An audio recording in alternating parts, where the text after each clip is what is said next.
Hello and welcome, everybody. Welcome to the No Name Music Cast. My name's Tim, and this is Joy. And here at the very top of the show, I'd just like to say that I've resumed my walking. Yay, Tim, because it's been warm enough now. Yeah, it's warmed up enough to just about to do it after work. This is my second day doing it, and I got home and I was absolutely exhausted and I had to lay down for a while, if I'm being honest with you. Well, I sent Tim a video of this. I recently told Charlie I wanted a kite. And so Charlie found one at one of the local thrift stores as he was, and it's a pretty cool kite. It's like a octopus and it's got legs.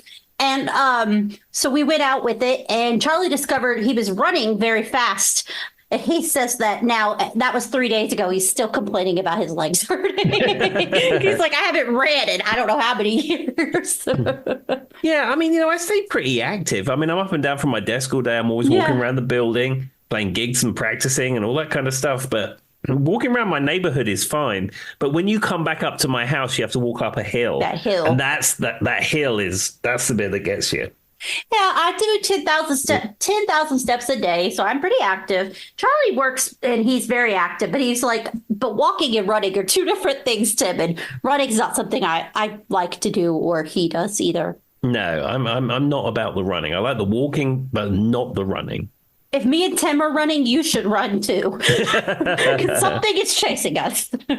Something is bad. All right. Well, I think we have a bit of music news, and I think Tim is well aware of this because I've already talked to him about it. Yes. So we're just going to discuss this. There is a set of movies coming out. There's actually going to be 4. So basically it is on the Beatles, but it's going to be a separate movie for each Beatle. So Paul McCartney, John Lennon, George Harrison, and Ringo Starr. It says Sam Mendes is set to direct them, and they will be available by 2027. And they're being produced by Sony Pictures Entertainment.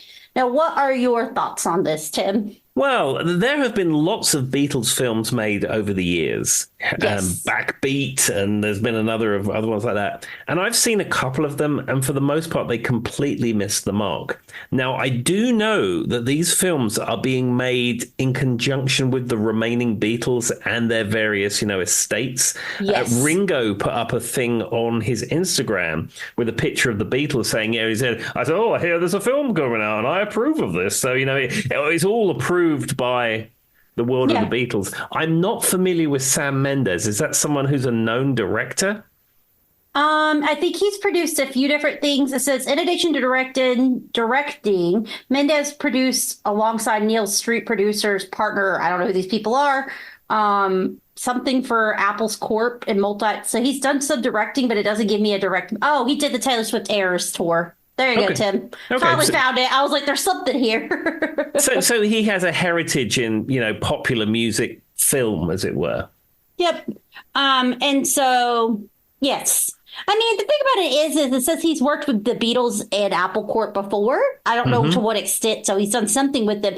Now, to Tim's credit, there are quite a few, Hard Day's Night, Help, Magic Mystery Tour. Like, I've seen all of those. Yeah, I mean, the actual Beatles films made by the Beatles, I'm not including that in the thing that I was saying. Yeah, those are really biopic things. No, but I've sort of seen films about the Beatles, and they kind of miss the mark. But this is interesting how they're going to have 4 separate films for 4 separate members. I wonder if there's going to be any crossover within those films.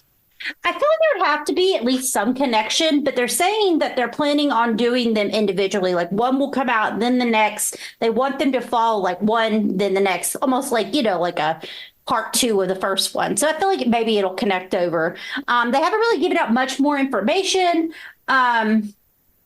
But I mean, biopics are super popular. You've got Back to Black, you've got Michael Jackson, we've got Elton John did a biopic, Queen. So it just goes on and on. Yeah, and I wonder who's going to play all of the Beatles. I hadn't even thought about that until you said it.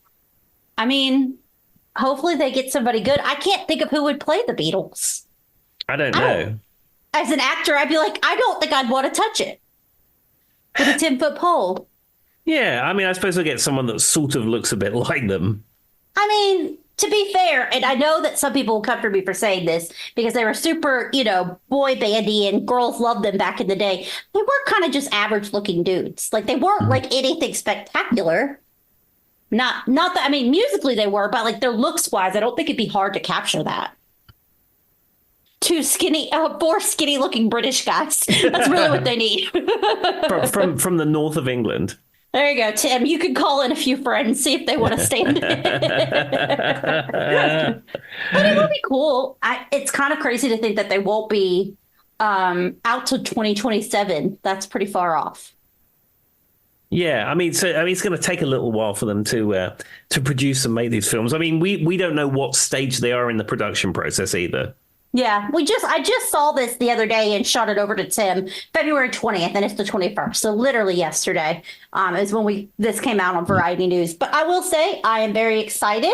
And it'd be cool if they could do them justice because they deserve, if anybody, they deserve a good biopic. Absolutely. And, that's something that of all of the various Beatles things that can be done, that has not been done yet. And I will say, I'll be curious to see how they play John Lennon, because as me and Tim have said, the aura of what people think John Lennon is and what he really was are two very different people. Absolutely. 100%. Do you like the way I phrased that too? The aura of what people think and what he actually is are two very different things. All right. Well, do you have anything else to say about the Beatles before we move into the episode? Well, actually, I do. This is something that I actually forgot to mention to you before we hit record and play tonight, but it ties into what you were saying. Okay. So, was you aware that Paul McCartney's Hofner bass, the famous violin body bass that he played all the way through the Beatles, has been found? It was found. I was not aware. Okay, so I didn't know it was lost. Yeah, so Paul now has a number of these violin body Hofner basses, and as that, whenever you see Paul playing a bass guitar, he plays this little rinky-dink bass that looks like a violin body, and they're made by a German company called Hofner, and he's famous for playing those, and I'm sure he's probably got 50 of them at this point. But the one that he played all the way through the Beatles, the one that he played at the Cavern Club, he played at the last Beatles gig, all the way up to recording like Let It Be. It was stolen after the Let It Be sessions. And after that, he played Rickenbackers, and then sort of later on in his career, he then got back into playing the Hofner basses. But the original Beatles bass, has been lost for years and years. And there has been a project called the Lost Bass Project, which has been out there for a number of years, trying to find Paul's bass. Hofner have reissued the Cavern Club spec bass a number of times, but the actual real deal had been lost. So anyway, it has been found. So did someone own up to it, or did it just happen to be found? Yeah, it's somebody called Kathy Guest. She found the bass in her attic after her husband died, Hayden, and apparently who inherited it from his own brother. So it had passed through a number of hands and then ended up being stashed away in an attic somewhere. Could you imagine if you just happened to find that in your attic and you're like, wait a minute, this looks oddly familiar? Because I always envision him, when I think of the Beatles, for some reason, the first thing that comes to mind is I always think of the Last Get Back song on top of Apple Records, like their final tour. You know what I mean? That's the one that I always mention. And I can see him sitting there playing the tiny. I'm sure I don't think that was the same one because it was probably already gone by then. No, but that's what I always image. Was it? It was exactly the same ones. So this particular Hofner bass was the very first one that McCartney ever owned of that type. He apparently hastily bought it for the equivalent of £30 in Hamburg when they were doing those gigs in Hamburg in 1961, when Stuart Sutcliffe, who was the original Beatles bass player, dropped out, and then Paul filled in as on bass and carried on being on bass because he could play every instrument and breathe music. Yeah, apparently it was stolen out the back of a van in 1972. And then later sold to a pub landlord for a few pints. That's very British if I've ever heard it. And then I'd be sitting there going, did my brother steal this if I found it in the attic after this has been handed around? Yeah, so the bass has been returned to Paul, and he's incredibly grateful that it's been returned to him. And I think it's actually in the hands of Hofner now because it needs some work. Apparently, one thing with these little Hofner basses, the neck joints on them are very weak. And sometimes they need to be reset. Apparently the electrics are messed up. And there's a it's been sitting in an attic for who knows how long, and it needs attention. So the team at Hofner are currently doing work on this bass. But yeah, Paul has got his original Beatles era bass back. Yay. I'm glad you told me that because I was not aware of any of that. So that just plays right in. We'll see if it makes it into the movie, Tim, about his bass being stolen. I mean, it may do. I don't know. Everybody look out for that. Me and Tim are making a prediction. It'll be in the movie. Well, there we are. Well, that's all the music news I have, which is very Beatles centric this week. It's Joy's topic. So over to you, Joy. So this is a very, very overdue episode. I'm not exactly sure why it has never happened, but I'm very excited. I may have listened to this entire album. I did not make Tim listen to this album because he's very familiar with it. We are going to talk about the Rumours album by Fleetwood Mac. Fleetwood Mac's Rumours, a classic album that you can find in any Bed Bath and Beyond on vinyl at this point. Exactly, which is why I did not make you listen to it, Tim, because you could probably recite every song on it forward, backwards, and in between. Absolutely. And to be fair, you probably can play all of them, if not 70. But it is worth talking about because it's a wonderful album. And if you listen to it from beginning to end, like I did right before this episode, I had the Spotify's on, and I will say it hits, Tim. It really does. There's a reason why you can find it anywhere and everybody loves it. Absolutely. Now, I'm going to do a little bit of background. We're just going to discuss kind of Fleetwood Mac as a band, and then we will discuss the album. So for those who don't know who Fleetwood Mac, which I feel like everybody does nowadays, they are a British American rock band. And I remember I said that to Charlie one time because they were British. And I was like, one of their names is Buckingham. Of course they were British. Well, Lindsey Buckingham is an American. I know, but it just and I was just like, they have to have some British roots. It was just funny. But anyway, so of course you've got Meek, everybody. Mick Fleetwood, Johnny McVeigh, Stevie Nicks, Mike Campbell. There's a whole list of people who were past members that the only one I'm familiar with, though, Tim, I have to be honest with you, is Bob Welch.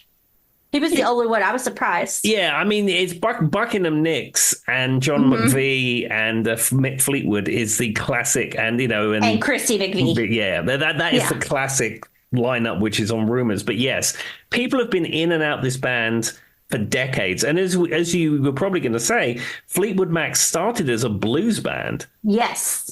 And then they kind of wanted to roll into like this pop sound, which their blues roots make sense when you listen to their music, though. Like they still have a bluesy sound to them. And there's a couple of songs they even say on here were inspired by the Rolling Stones. And I always associate the Rolling Stones with more of a bluesy sound. So it kind of makes sense. But yes, I was. So those are kind of the people, I will say Christy McVie, she just passed away not too long ago, which was very sad for me because she has the most songwriting credits on this album. She has 4 songwriting credits. So 4 songs were written by her 100%. And I will say those 4 songs are actually my 4 favorite songs on the album. So spoiler alert, I love those songs. But yeah, I was surprised. I mean, everybody's heard of Bob Welch, I think, because he had his own solo career. But I didn't know that there was that many other people who had been in this band. Yeah, I mean, famously, Peter Green was the original guitar player in Fleetwood Mac. And he was a blues guitarist, famously had a 59 Les Paul guitar with a very unique sound about it, which was then owned by Gary Moore and is now owned by Kirk Hammett of Metallica.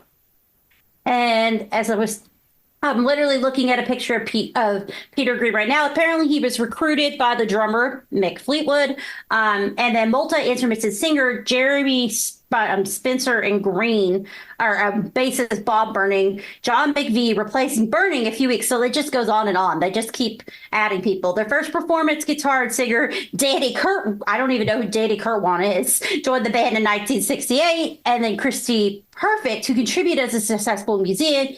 She's not a museum, everybody. With the band's second album, Married McVie, which is where we get Christy McVie from, and joined Fleetwood Mac as the official member in 1970. Now, I will say, when I think of them, the only people I think of are Stevie Nicks. I think of Christy McVie, John McVie, Mick Fleetwood a little bit, and then obviously I think of Lindsey Buckingham. Yeah, I mean, as I said, that was the classic lineup for years and years. Rumours and all of the albums that directly followed that. So if all those names I said to you don't really make a whole lot of sense, they didn't to me either. Only person I knew for sure was Spencer was replaced by Bob Welch, and then it went down the line. So with that being said, and I will say, I don't even know if I could name one of the songs before that lineup, if that makes sense. Like, I don't know that I knew. Obviously, they kind of moved from a blues to a more pop rock sound, as Tim was saying, in 1975 with their album Fleetwood Mac, which topped the Billboard 200 in the United States. And then the band's succeeding album, Rumours, in 1974, produced 4 U.S. top 10 singles and remained number 1 at the Billboard 200 for 31 weeks. And for those who don't know, this album is famous, and the Rumours title is ironic because they all hated each other when they were writing it. Yeah, I think they were all married to each other, and they all got divorced, and they married each other's partners, and who knows? Yeah. Who knows what was going on? It was that and a lot of cocaine. That's what I was going to say. I also heard there's a lot of drugs. And apparently, though, what was so crazy was, and let me find this. Did you know how much money went into this album? It had a huge producing budget. Let me bring it up. Production costs of Rumours were insane. So basically, with inflation, it was about $1 million back in the day, but with inflation, it was $4.85 million. Yeah, I can believe it. I mean, that is the era of, huge budgets in music. There was a lot more money in music then, and huge budgets with huge bands. Now, here's the question. I'm just going to bring this song up early. Do you think Gold Dust Woman was about an actual woman, or do you think it may be a bit about the drugs? I don't want to speculate at this juncture, but I think it's probably the latter. Yeah. So with that being said, in the United States alone, Rumours sold 20 million copies. The only other LPs to have received this amount of copies, just to give you guys an example of the people we're talking about, are Shania Twain's Come On Over, Hootie and the Blowfish, Cracked Rear Mirror, Garth Brooks, Double Live, Pink Floyd's The Wall, the Beatles, Led Zeppelin 5, 4. Is it 4? What's IV, Tim? 4. 4. I said 5, and I'm like, that's not right. No, the V is 5, and the one to the left means you subtract it. Yeah, I realized that after I said 5, and I was like, they didn't have an album named 5, Joy. AC/DC's Back in Black, Eagles, Hotel California, Thriller, of course, by MJ, and then the Eagles' Greatest Hits. So those are some examples of the stature of this album, if you didn't already know it.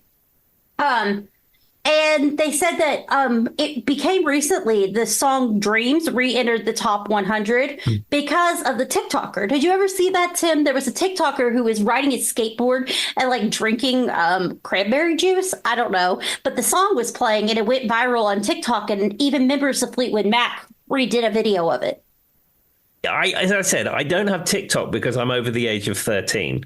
But that is true. But I do know the clip that was referenced because I saw it somewhere else. And yeah, and I think Ocean Spray sent the guy a load of Ocean Spray. And then I think Toyota sent him a truck or something. It became a whole moment. Yep. It did. And so I guess Stevie Nicks and a few other members redid it themselves. And that song actually went back into the Billboard 100, which I find very interesting. That has happened a lot recently, where older songs have gotten a rejettison. It could be from TikTok, it could be from a show, but I've noticed that happened more in the last few years than previously. Yeah, there was a thing that started a number of years ago with the Guitar Hero game. Do you remember when Guitar Hero came out? Yeah. And a lot of younger people all of a sudden woke up to classic rock because it was in the Guitar Hero games. And then, classic Van Halen and Journey and things like that were all of a sudden popular with younger people, and those tracks were going up through the charts. And I think what you're seeing with these TikToks and Reels and all that sort of stuff, it's a similar thing where people who would not necessarily be exposed to that kind of music all of a sudden are exposed to that kind of music and decide they like it, and then it becomes popular. It's very interesting. So with that, we will get into the album. So moral of the story is there was a lot of members, but your key members are really the ones that you probably associate with Fleetwood Mac, and they sold a lot of albums. And then at one point they were all dating, then they broke up. You might have caught the two last names, McV, are the same.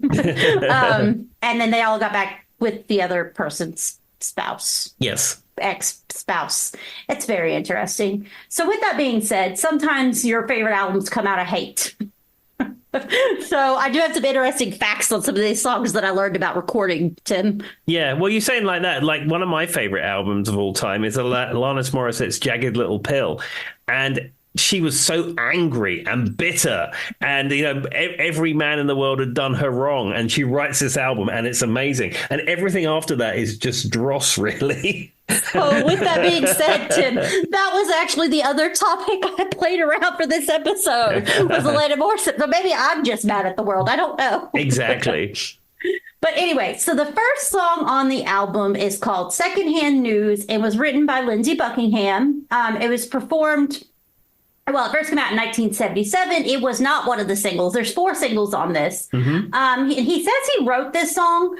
It's supposed to be played in a march rhythm, and it's suggested to be like a disco groove. Like he said he wrote it after hearing the Bee Gees jive talking, which I thought was interesting because that's not what I got from the song at all. Yeah, I think what you find when you demo tracks, the tempo you demo it at may not be the tempo that you eventually perform it at.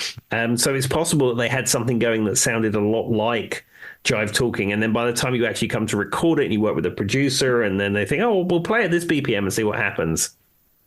It's just interesting because I'm trying to imagine this song specifically like that, and I don't hear it. Like, I guess I would have to, when you hear a song and somebody says another person sang it or this, then you're like, I don't know how that would sound. And then you hear it back and you're like, oh, that's how that would sound. They said eventually it kind of, after they did the arrangements with the guitar, it ended up evoking more of a Celtic rock sound. Yeah, I think that's accurate. This is probably one of the least known songs on the album, I would say, Secondhand News, but it does have a cool intro. I find it interesting they chose that to open the album. I don't know if that would have been my choice, but I guess there's probably a reason for it. Yeah, well, you don't necessarily want to open your album with your sort of bang crash greatest one on the album. You need to build to it. It's a story, Joy. You build to it. Story, and this is why I don't write music. We've been back through that. All right, so the next one is the song that everyone and their cousin knows, and that is the song Dreams by Fleetwood Mac. Yes, a stone cold classic by Fleetwood Mac. It was written by Tim. Are you going to yell it? Stevie Nicks. Stevie Nicks. And sang with Stevie Nicks and da-da-da-da-da. So Dreams sold more than, basically, it was actually on 2 albums. So it was on Rumours, and it was on the B-side of an album called Dreams Songbird. So I didn't know that it was on 2 albums. And even on the other album, it still sold over 1 million copies. Wow. So there you go. I did not know that. And then it also talks about how it became popular again from the viral TikTok video and ended up going back into the top 100s. Dreams is ranked on the Rolling Stones list of 500 greatest songs of all time. I don't even know what to say about it because I feel like I've heard it so much at this point. Yeah, I'm not burnt out on it, really. And in fact, there's probably not really any Fleetwood Mac I'm burnt out at. I listen to Fleetwood Mac occasionally. They're not one of my favorite bands, but I'm never going to turn off a Fleetwood Mac track. And, whether it be this or whether it be Tango in the Night or any of those great Fleetwood Mac albums, you listen to them, put them on top to tail, and they're just so good. And I agree with that. Like, it's just kind of like, I don't go out of my way to hear them, but when they're on, I enjoy them. And when I listen to this album from beginning to end, it's just so perfect. Like, me and Ted talk about some albums you really should hear from beginning to end. I feel like this is one of those. By the way, Stevie Nicks is the sole writer on Dreams. She wrote the song in 10 minutes while in Sly Stone's bed. Found that out. So it says it's not as salacious as it sounds, but Six said in her interview with Bender, it was a black and red room with a sunken pit in the middle. There was a piano, a big black velvet bed with Victorian drapes. I sat down on the bed with my keyboard in front of me. I found a drum pattern, switched to my little cassette player on, and wrote Dreams in about 10 minutes. What was she doing with Sly? Was she having a relationship with Sly Stone? What was going on? They have never complained.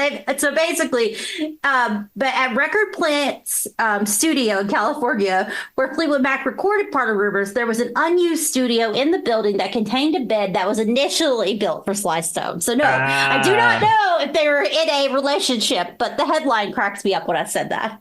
Yeah, I just had visions of like the pair of them waking up one morning, and then like she's like, hang on a second, I just need to write this. And she writes, but could you imagine making a song that this is this big, makes this much money, and like basically defines the rest of your life in 10 minutes?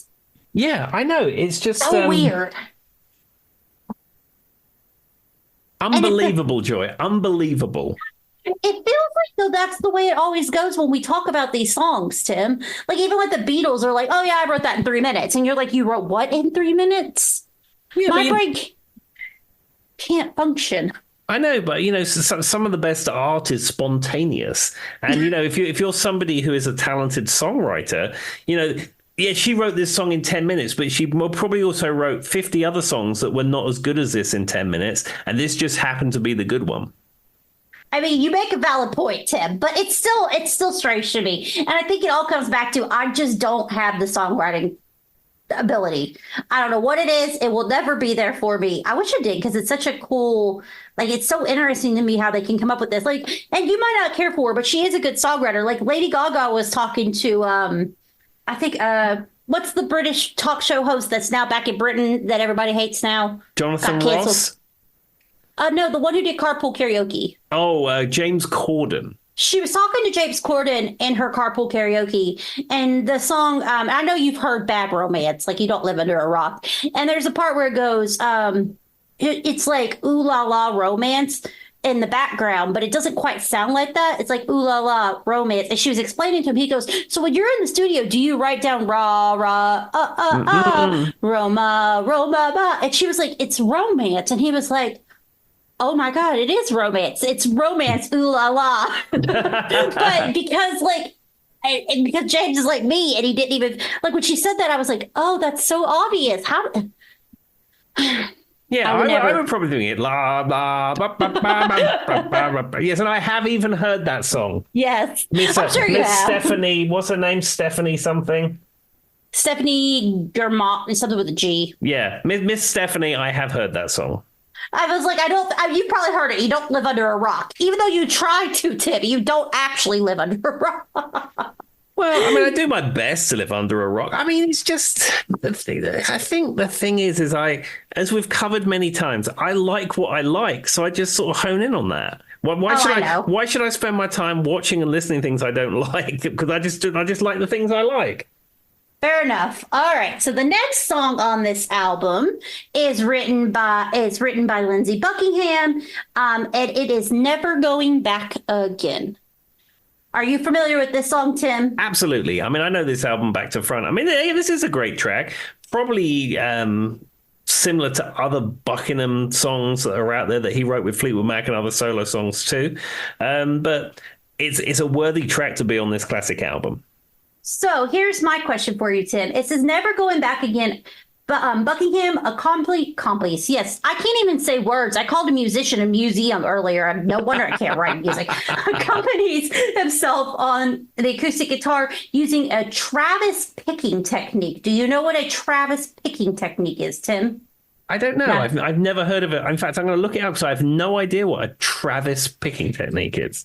It says Travis picking derives its name from Merle Travis. Don't know who that is. The foundation of Travis picking revolves around the combination of an alternate bass, finger picking, and sympathetic melodies, whatever that is. Let's have a look. Play with your thumb. I'm teaching Tim something. Oh, yeah, I know how to do that. You just didn't know you knew how to do it.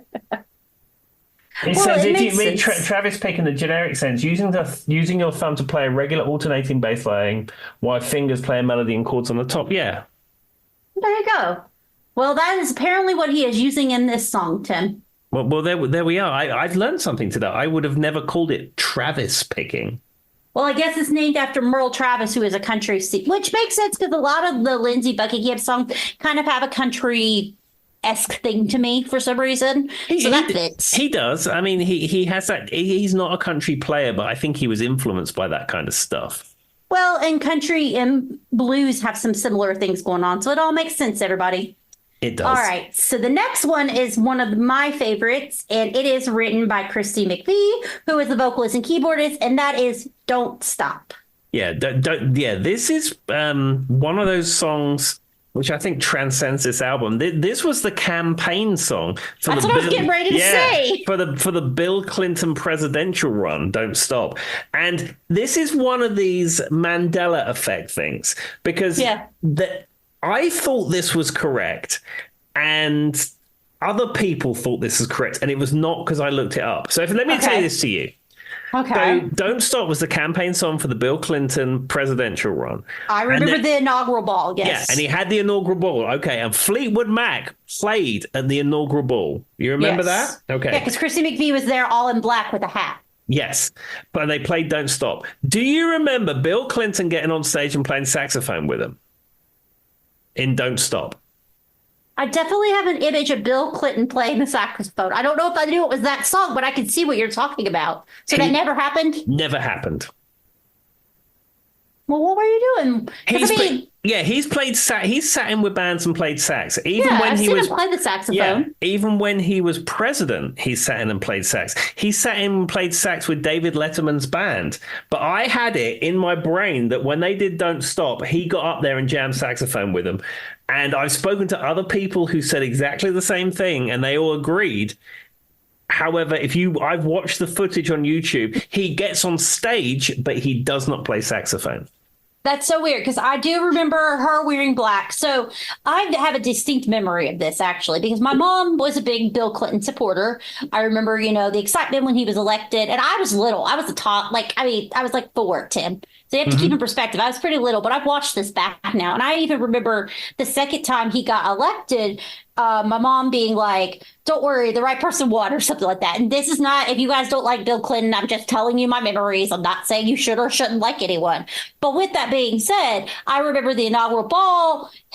His daughter was on stage with them, and Hillary was wearing like a red dress, and Christy McVie was up there, and I remember her singing with a hat. And I swear to you, I probably, in my brain, I see Bill Clinton at some point picking up a saxophone. Yep, didn't happen and Don't Stop. It would be the perfect song for it to happen, yes, though. I know. I know. Like, if any song you're going to play the saxophone to, wouldn't that have been amazing? Bill Clinton, if you're listening, we want you to do a version. I've been in the same room as Bill Clinton. I should have asked him. Darn it, Tim. Okay, well, with that being said, we'll go on to the next song. And this was the one that I was saying was inspired by the Rolling Stones. There's a few of them they said, but this one was specifically one they brought up. And this is Go Your Own Way by Lindsey Buckingham again. Yeah, again, this is an absolute classic. I mean, this one is played probably on classic rock radio every fourth song or something like that. It is such an amazing song. I mean, I've played it, actually. I played it with my friend Brian Linkus, who lives around the corner from me. We occasionally do a duo once in a while, and I've played that song with him, and it is such a fun song to play. So what they said was Go Your Own Way was inspired by the Rolling Stones. So one day Lindsey came in and said he had heard Street Fighting Man by the Stones. Mm-hmm. And he thought that kind of would work well. I remember watching him guide Mick as how he wanted it. He wanted to be so he was so animated, like a little kid playing these arm tom fills with his hair flying. Mick wasn't so sure that he could do what Lindsey wanted, but he did a great job and the song took off. And that was from their producer. So there you go. Interesting. And there are a lot of like tom air fills in it. I didn't pick up on it, but when I went back and read that and then listened to it again, I see what they're saying. Yeah. And then, the entire studio as he was drumming was a mist of cocaine as well. I mean, that probably helped. That's helped him get faster and faster with each take. So, I mean, fair. Oh, Lord. All right. So hold on 1 second. I clicked off my thing. There was one other. Let me see if that was this song. Everybody, momentary break because I wanted to make sure. Okay, no, it's not this song. I had another fact, but different song. All right, so the next one is a song that I do not feel gets enough credit, but I actually really love, and I really love the Glee version of it. So for those who don't know, Glee did a Rumours album episode, because of course they did, and the joke was everybody was mad at each other in Glee at that moment, so they did the album to bring them back together. But anyway, it's Songbird by Christy McVie. Yeah, this is a beautiful song, a classic Christine McVie song. Going back to Glee, is there every facet of music history has been represented in a Glee episode. Yes, that's why I love it so much. I love because remember just last week before last, we were talking about Saturday Night Live. No, Saturday Night Fever. They did a Glee episode on that. They did a Michael Jackson episode. They did a Whitney Houston episode. I still remember.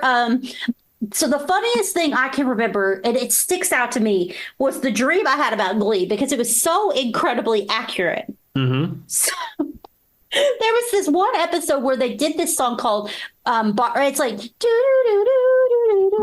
Barbara Streisand. That's the whole song. It's from a band called Duck Sauce. I don't know, guys. I didn't make it up. That is what it is. But if you've heard it, it's got no other lyrics to it. So anyway, they did that song when they were, and I went to sleep a few days later, and I had this dream that they were going to put on a show. Sue Sylvester had gotten them a partnership with Aflac the duck. Okay. And they were going to use the money to go to their state competition or whatever. And all I remember was they were performing Disco Duck. They did not perform Disco Duck on Glee. I can say that with 100% accuracy. But they were performing Disco Duck, and in the background, the Aflac duck comes down, and there's like a big Aflac. And they're like, wait a minute. We didn't agree to this. And Stu's like, that's how you're going to get there. And they're like, we're not selling. That was the dream I had. So yes. So weird. I mean, I think one day I'm going to do like a heavy metal episode. We're going to talk about, I don't know, Megadeth, Sepultura, Anthrax, and I'll mention an Anthrax song, and you'll say, "Oh, in the Glee episode, they did an Anthrax episode." It's true. But they did like a mix of like whatever was relevant on TV today or like music now and old stuff. I think that's why I enjoyed it because it was kind of a mix of all of it. But anyway. For my diehard Glee fans out there, you will remember the Rumours album, and the version of Songbird that she did was beautiful. It was Naya Riviera, and she's the one who passed away recently on the boat accident, but her version was very pretty. There we are. And a rock in peace to her. Yes. And I will say, I mean, I think that this is... and it's the most different song out of the entire album because it's got a different feel to it. It's beautiful. Chrissy McVie's voice is gorgeous, very soulful. I mean, Stevie Nicks gets a lot of credit, I think, for her singing voice, but I think Chrissy McVie has a beautiful voice. Oh, without a shadow of a doubt. I mean, I have a live concert of a Fleetwood Mac on CD, and it is, her voice on that is absolutely superb. 10 out of 10, Chrissy. Another rocking piece for you. I was very sad when she passed away. So with that being said, the next one is a song that me and Tim could probably tell you the chords in our sleep. It is Fleetwood Mac's The Chain. The Chain, yeah. Now, I don't know if you're aware of this, but for many, many years, you know the bit in the middle where it changes? It goes dum, boom, boom, boom, boom, boom, boom, boom, boom, boom. Yeah. That, from there on in, for many, many years in the UK, that was used as the Formula One racing song. So when they had Formula One racing on TV, that is the music they used. And, long before I was playing guitar or anything like that, I recognized that as the title music to Formula One racing. That's kind of funny because, I mean, it makes sense. It's interesting you say that, though, because, I think one of the key pieces of the song is that cool bass line. And anytime me and Charlie set up like a new, when we set up our surround sound or something, we want to test something with a good bass, this is always the song I play. Yeah, you find that some of that kind of stuff that was recorded in the 70s has such great dynamic range. So if you are working on setting up a new system or something and you've pinked the room, did you pink your room? Did I pink my room? No. Was I supposed to? Well, some surround sound systems, what they have is that they it's not white noise, it's pink noise. So they normally provide a microphone that you have to put in a certain part of the room. The system will broadcast pink noise to the room, and then it works out the acoustics of the room and then adjusts the balance and the tone and all that kind of stuff to meet the room. And so if you're setting up surround sound, often you will pink the room. Well, I did not do that. I just played The Chain and went with it. It sounded good, but it's true. So right here it says it. The song has attained particular fame in the UK, where the instrumental section has been used as the theme tune for the BBC and Channel 4's coverage of Formula One. There we go. See, ha ha. So Tim was correct, and apparently that's a common thing that people know it has. Now, they also mentioned that this song is probably one of the number one songs that bands do, and typically is used as a, like local bands for cover bands, things like that. And like people like to do it as an opening song. Have you ever played it as an opening song as a band, Tim? The only time I've ever played it, I used to have an acoustic duo with my friend John Jagger, who was the guitar player and singer in the band Moroccan Soul, which I think you've probably heard me mention. We used to go out as a duo. It's called like the JJ Duo or the JJ Band, or I can't remember what we were called. We go and play like a British Legion club or something. And we used to do this. And the good thing about playing with John is he knew all these songs. We never would practice them, and you get to the gig and you'd start it, and you go, no, it'll be all right, just follow it, it'll be all right. And we used to play it, and then it got to that bit, and I'd played that bit before, and then we just played it, and it was fine. So what's interesting is the chain was created from combinations of several previously rejected songs, including solo work by Lindsey Buckingham, Stevie Nicks, and Christy McVie. The song was assembled by manually slicing tapes with a razor blade at the record plant in California with the studio engineers. Yeah, and that's exactly how editing used to be done. I mean, now we're spoiled on a computer because, I mean, even this podcast, and I do it on my computer, editing it. So sometimes we have to edit episodes. It is so seamless and easy. The waveforms are on the screen. You cut it and you paste it and you copy it, and it's very straightforward. Back in those days, if you were making a record and you was doing something like this where you was assembling different parts or assembling different takes, that's exactly what you would do. Is you would mark it with chalk, you cut it with a razor blade, and you glue the tape together. And that's how it was done back then. But it's interesting to me that the song doesn't seem, because they're saying it's from multiple songs, like it sounds so smooth all the way through, but they probably worked really hard to make that happen. I'm sure there was a lot of work. And you work with a talented producer, you work with a talented engineer, and a talented tape operator, and somebody who knows how to do that kind of editing, and is a real professional in that. They can make it sound like that. I mean, I listen to classic recordings now, your Bohemian Rhapsodies, your Stairway to Heavens, and all those kind of stuff, or anything with like lots of multi-tracking, especially with harmonies, that was made in the 60s and 70s. And I listen to it and I think, how did you do that without a computer? It's crazy to think about. And then you'll hear him be like, oh, yeah, that was when Tom hit the wall and we thought it sounded good, so we left it in there. Yeah. Like, that's what I would like. You never know. Like, we've heard many other artists that are like, oh, yeah, somebody backed into the building and it made a loud boom and we liked it. And you're like, okay. What? But anyway. Well, that's like Van Halen's Panama, where there's a bit in it where the whole track comes down and you hear an engine revving. These days, they would go to a sound library and just say, oh, we want a sports car revving, and drop it in. What they did is Eddie had a Lamborghini. They pulled this Lamborghini up to the front of the studio and put two microphones in the engine bay and revved it a bunch of times. I mean, it was a different time for making music. It sounds a lot funner, honestly. Yeah. And then there was this one I remember, I don't remember what song it was, but we talked about one episode.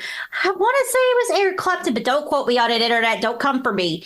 But there was one band that they recorded the whole song, hated it, and then they made everybody go to the bathroom because the bathroom had the best acoustics and re-record the whole song. Yeah, it sounds about right. Yeah. I remember, anyway, so the next song is a song by also Christy McVie, and a song that I particularly love, and it's "You Make Loving Fun." Yeah, this is a really nice song. This album sort of ebbs and flows, and this kind of ebbs down just a little bit. Yeah, I feel like it. You're right. It does. I didn't even think about that. It has a different kind of chord progression in it, I guess, that kind of make it sound a little bit different, but. And coming off of the chain, it definitely has a different feel. But it's so fun. I actually really like this song. But I don't really have much to say about it besides it's a good song. It has a cool beat. If you've never, this has been on the radio 1,000 times. If you've never heard it, go out and listen to it. But I'm sure you have. But she's doing the singing as well. I find it very interesting that usually whoever writes the song in Fleetwood Mac is the one doing the singing too. Generally. Yeah, I think that's common in Fleetwood Mac, it seems to be. I mean, don't quote me on that because there are probably 74 other times, Tim. Oh, this is kind of interesting. So Stevie Nicks played the tambourine on it. Of course she did. So for the session, Fleetwood Mac was Fleetwood was on the drums. Stevie Nicks played the tambourine. Chris they played electric keyboard that was sent through a Strato blaster, which boosted the instrument's output by 15 decibels. And they said that's how they got the sound. It's probably some kind of thing that goes between a guitar and an amp that boosts it. It's probably like a 15 dB clean boost or something. Sure, what Tim said. Well, I don't know. I just thought it was interesting. They said that's how they got that sound. And then they re-recorded the actual guitar part like 4 times. So there you go. Yeah, I mean that's common. I mean, even stuff that I've recorded for friends, you might do 4 takes of rhythm guitars. I mean, that's pretty straightforward. Fair enough. So with that being said, the next one we're going to go to is written by Stevie Nicks. Stevie Nicks. Stevie Nicks. It's I Don't Want to Know. Once again, another song that I feel like I've heard 1,000 times. So basically, she said she wrote it much earlier than the Rumours sessions when she and Lindsay were performing their duo Buckingham Nicks prior to even joining Fleetwood Mac. The other band members of Fleetwood Mac decided to use the song as a replacement that Stevie Nicks had written for Rumours, which was called Silver Springs, when they found that Silver Springs did not fit the album. The 4 other band members made a recording of the song without Stevie Nicks knowing, and Buckingham sang her vocals, as well as her harmonies, because he knew the song from their duos. Drummer Mick Fleetwood then broke the news to Nick that they decided to replace Silver Springs with I Don't Want to Know and wanted her to re-record it with her vocal parts. At first, she was very angry and upset and refused to do the recording, but ultimately and unhappily, with the prospect of only having 2 songwriting credits on the album, she said she would do it because she wanted to have the songwriting credits. There we are. So it's even the fact that they were chemically assisted, they were all married to each other, divorced from each other, married to the other people, all going on. They still had some business acumen. She did say that she was happy in the end when she heard it, that it was replaced, noting that she likes the recording because it has Everly Brother-like harmonies with her and Buckingham. Which it kind of does. Mm-hmm. And it has a little bit of a country flair. It's definitely a little bit more up-tempo than some of the other songs. Yeah, absolutely. All right, so let's go on. This is a song that I knew. I mean, I know it, but I don't know how many other people know it. I'm sure Tim knows it because, like he said, he's heard the album 1,000 times. And this is Oh Daddy, which is also by Christy McVie. Yeah, it's not one of the more popular tracks off this album. It sits almost towards the end of the album. Yeah. It's not one of the singles. It's not a terribly, I'm saying it's a terribly great track, but it's not a big standout track on this album. No, it definitely feels like the most album filler song I would say. Now, what's interesting is I did get a little bit of background about what it was. There's some back and forth on what it's actually written about. Christy McVie stated in a series of interviews that she wrote the song about Meek. Why have I called him every name but Mick, Tim? I said Meek. I called him Mac. Everything but what his name is. Mick. Fleetwood's separation from his estranged wife, Jenny Bond, at the time. Fleetwood was the only father in the band with 2 daughters. However, both Lindsey Buckingham's former girlfriend, Carol Ann Harris, and Stevie Nicks' biographer Zoe Howe have written that the song was originally for the band's line director, who McVie was dancing. She was dating at the time. Both Harris and Howe contend McVie and say that she's wrong, but she still claims it was written about Fleetwood. Well, I'd like to think that even though they were dating, they were dancing as well. Because, you know, dancing brings a couple together, let's face it, ladies and gentlemen. I can't read or talk tonight, but that's okay. It's just a podcast. You only have to listen to me. And the thing is, it's a Wednesday. I mean, we are exclusively recording tonight on a Wednesday, which is our traditional podcast recording night. The last few shows that you've heard have been on a Friday. They've gone off the Richter scale. Yeah, we're a little looser on a Friday, but look at this. We're on the midweek Wednesday, and Joy's having problems talking.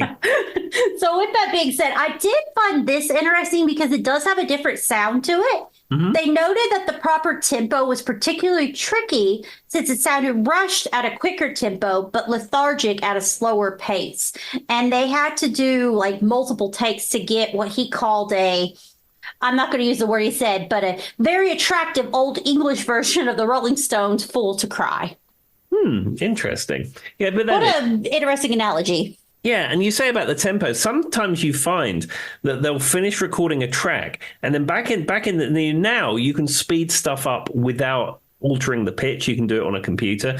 But then if you wanted to make it go faster, they would have to increase the speed of the tape, and then that makes the pitch rise. And you get like one example of that is When I'm 64. Because When I'm 64 is actually like half a tone sharp because they wanted to make it run a little bit faster. So it's interesting like how these sort of production techniques end up on these classic recordings. Well, there you go. Yeah, I just thought it was I've heard the Rolling Stones Fool to Cry, but I'd have to go back and re-listen to it to really know if they were very similar. But yeah, Fool to Cry's got like that kind of Fender Rhodes keyboardy type part on it, and it's got like those harmonies in it. It's a ballad. I suppose they're a little bit similar, but I mean, they were taking inspiration from it rather than directly copying it. There you go. And that's just one producer. It's just his opinion, so take it with a grain of salt. But the last one is the one that I asked him at the beginning if he believes Gold Dust Woman is written about a woman or if it was written particularly about substance abuse, because it's kind of feeling a little bit like LSD or Lucy in the Sky with Diamonds. Just a little. And that was kind of the thing. Stevie Nicks says it was written about a person. And she says it started out as a folk song, and she saw a darker arrangement as the production on the song progressed, which it does get kind of dark. It's very intense of a song. She says the song was originally very simple, kind of folky, but she wanted to grow it, kind of sneak up on you. The next thing, it was getting creepy. In its original demo form, the song was nearly 8 minutes long and consisted of a few alternating piano chords and vocals. It was the third song the band worked on for Rumours. I do think it's a great ending to the album, though. Yeah, I mean, I won't say it's my favorite track on this album, but maybe it is. I absolutely love this track. And I mean, they are closing the album out so strong. And it's building and building and building. And it almost never builds to anything. You know what I mean? It never turns into like a big thing. But like all the way through, it feels like it's building and building and building. And there's so many live versions of Stevie Nicks performing this, with and without Fleetwood Mac. And I mean, she's performed it with other artists too. And I think there's a version of her performing it with Sheryl Crow. But it's just, I don't know. This is so good. This track is so good. So one thing I thought was interesting, and I want to go back and listen to it again now that I know this, but they said on Fleetwood's drum kit, they took the hi-hat off and replaced it with a cowbell. So if you're listening closely, it's actually a cowbell instead of that classic hi-hat sound. Interesting. Which I would have never picked up. But yeah, apparently they wanted, and then there's also like a harpsichord. Definitely, you could hear that in different parts. And they also broke sheets of glass to get some of the sounds. So he says Fleetwood was wearing goggles and coveralls. It's pretty funny. He just went mad, bashing glass with a big hammer. He tried to do it on cue, but it was difficult. Eventually, we just said, just break the glass and we'll fit it all in. Yeah, as they say, fix it in the mix. But again, this is like an era of music making where you had to be creative because, like I said, now, if you want a breaking glass sound, you go into Pro Tools music catalog, whatever, and there's 58 versions of breaking glass to choose from. But like back then in the 70s, it's like, oh, we've had this crazy idea. Let's have breaking glass on this track. Well, go out to a shop and buy some glass and a hammer. And that's what would happen. And it's just like, oh, okay, that seems... Yeah, I'm sure the HR person would love to hear that that's what they were doing in the record studio that day. Joy, this was the 70s. I don't think HR rules necessarily applied. Neither did OSHA. And their various recreational intakes. I don't think that sort of fits within any company policy. So anyway, speaking of company policies, apparently later when asked like I said, at the beginning she claimed it was about a person, but when asked about the song, for some reason, Courtney Love, I don't know, said, I don't know if she's familiar with Stevie Nicks or their friends or something, for Spin in 1977, that Nicks had confirmed gold dust was a metaphor for a type of drug I'm not going to say on this podcast. Let's just say it's white. Her exact quote was, everybody was doing a little bit. We never bought it or anything. It was just around. I think there was a real a serious flash of what this stuff could be or of what it could do to you, which it's Courtney Love. I don't know what that's supposed to be, but I really imagine that it could overtake everything. Never thinking a million years that it would overtake me. I have met a couple of people that thought I did take too much, and I was impressed by that because I made it into a whole story. Whatever that means, take Courtney Love with a grain of salt, everybody.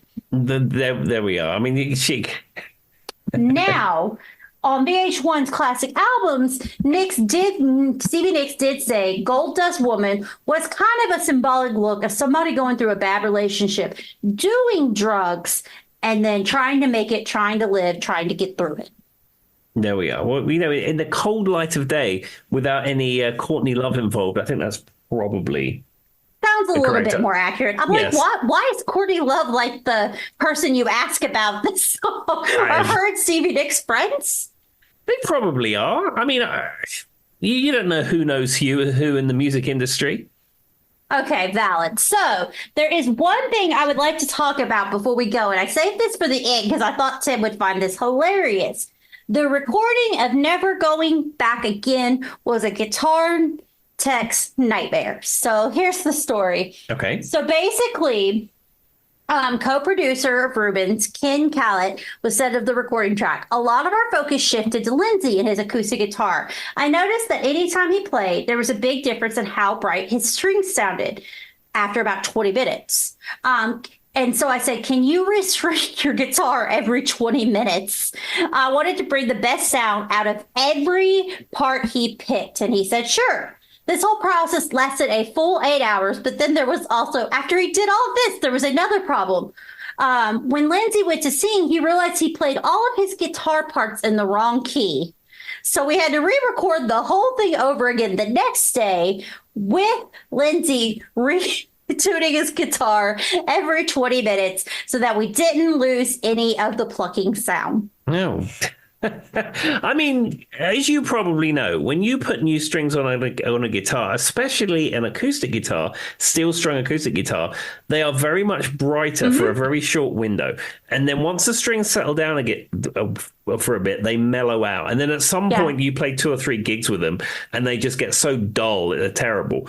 But yeah, a lot of people don't like that initial zing. And in fact, when I restring a guitar, I normally play about with it at home for half hour or so just to get that initial brightness off and to let it settle. Now, I would ask the question for the producer, did he not have a treble knob on his mixing desk? I don't know who, if you could call Ken Callett, I'm sure he'll let you know. Yeah, it seems rather excessive and it seems like a lot of hassle when you could have EQ'd that. I mean, it does, Tim, but we just talked about they made the poor man bring out glass and a hammer. That's true. Fleetwood had a lot of fun on this album. That is very true. I just thought it was funny because I would have been so upset if I did all of that and then at the end they're like, well, you realized you were playing in the wrong key the entire time. But it's like also, how did no one notice he was in the wrong key the entire time? Yeah, that's weird. Like, if you're that attuned to the way his guitar sounds that he has to restring it every 20 minutes, how do you not notice the song's in the wrong key? Yeah, I have no idea. Because, they would have cut demos. There would have been things that they were referencing it to. I don't know. That sounds like some chemical assistance kicking in. I mean, I think we're on to something with that statement, Tim, but it cracks me up because I was like, I talk about wanting to scream. Like, you think you had a hard day at work. He probably went home and was like, never again. I'm done here. Because also the time that would take to have to restring your guitar and then retune it just to play another part of the song. Yeah, I mean, it probably takes 20 minutes, 15 minutes to restring a guitar if you do it quickly, and then about the same amount of time for the strings to settle in, because otherwise they just won't stay in tune. Yeah. Well, and even when I bought, that was the first thing me and Tim talked about when I bought my ukulele is that when they're new, that sound, that like you kind of have to work them in. And once you work them in, you don't have to tune them near as much. They keep some of their tune. But when you first put them on there, like literally you could just look at it and you have to retune the thing. Yeah, electric guitars, not so much, but certainly an acoustic guitar with slightly thicker strings. Yeah. Yes. It's like literally. So I just wanted to give you guys a few little facts before we go about the album. And then Tim could say what he wants to say to the people. But also, we were talking about songs that only took you 5-10 minutes and defined your life. Songbird, the one written by Chrissy McVie, was also wrote in just 30 minutes. There we are. She said, for some particular reason, I wrote Songbird in half an hour. I've never been able to figure out how I did that. I woke up in the middle of the night. The song was there in my brain. Chords, lyrics, melody, everything. I played it in my bedroom and didn't have anything to tape it on. So I had to stay awake all night so I wouldn't forget. I came in the next morning to the studio, had the producer put it on a 2-track, and that was how the song ended up being. I don't know where that came from. I wish it happened more often, but it doesn't. There we go. Why doesn't that kind of stuff happen to me, Tim? I don't know. Anyway, so with that being said, The Chain is the only song on the Rumours album where every band member that was in that, not all those random names I gave you earlier, but every band member, be it Tim quoted, receive a writing credit. Interesting. So with that being said, I don't know to what extent each one contributed, but they did say it took nearly a year to write, record, and mix. And was The Chain the one I said they had to no, wasn't The Chain. Which one did I say they had to slice the tape up for? Yeah, you remember, that was The Chain because it was sort of fragments of songs they hadn't used. Yeah, so that's probably what it is, but they're saying that it took a year to write, record, and mix. So those tapes did take a long time for them to get together. There we are. So, and what I was going to say is You Make Loving Fun is about an affair, but Christy lied at first and told everybody it wasn't. There we are. She was just being aloof. And then I Don't Want to Know basically made it into Rumours strictly because of the length of the song instead of Silver Springs. And if you didn't know, if you are interested in hearing Silver Springs was released as a B-side to Go Your Own Way and was nominated for a Grammy almost 20 years after it was recorded. So Stevie did get it out there for the world. There we are. Good old Stevie Nicks.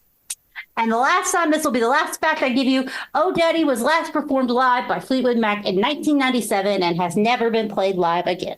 Well, they're out there touring still, I think, but with who knows who's playing in the band now, but maybe they'll play it again. I don't know. All right. Well, is there anything else you'd like to leave the people with? Yep. 2 Rumours things. One, Rumours, I'm very pleased they have the UK English spelling of Rumours. Of course. With a U. And secondly, I bought a CD copy of Rumours in a thrift shop for 50 cents, and I found out it was a very rare first pressing that was made in Japan without a barcode. And then I sold it on eBay for like $50. Oh, well, there you go. Well, here's something else. Apparently, on the album cover, the balls on the Rumour album cover were actually, they're the ones that are hanging off of Mick Fleetwood's legs, were a staple of his stage setup and were, in fact, toilet change. Half inch from a club that Mac played for in his formative years. There you go. There we are.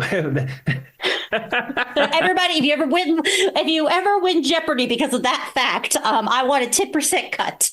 There we go. All right. Be kind, everybody. And yes, be super kind. See you later. Bye-bye. Bye. To remind me of another day to come.